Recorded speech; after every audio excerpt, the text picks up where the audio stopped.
首先我们来准备一些药材，这里有当归、淮山、玉竹、北芪、党参、红枣，还有桂圆。我们来分享一款有汤有肉又滋补的药膳汤。先清洗一下，洗干净了把水倒掉，然后加入适量清水，还有少量的黄酒，浸泡10分钟，这样子更容易爆出味。接着我们来处理鸡脚，花了15块钱买了8个新鲜的鸡脚，先把指甲剪去，然后再清洗干净。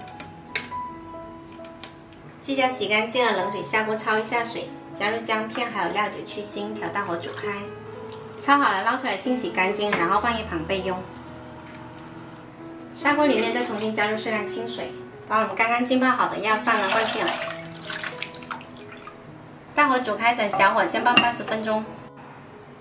时间到了，我们把盖子打开，然后把鸡脚放进来。加了鸡脚之后呢，调大火煮开，再转小火爆30分钟。再来几片姜。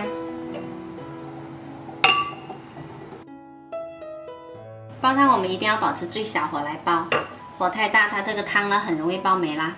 然后这个鸡脚，如果你火太大去煲，它煲得太烂，口感就不好了。煲成这样子就可以了。我们再来加一点点枸杞。这个时候呢，给它改大火，再加点盐调味就可以关火啦。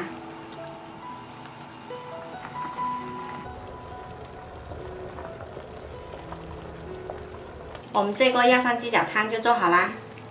女人例假后的那几天，记得要煲来喝哦，暖身又滋补。喜欢的朋友可以试一下。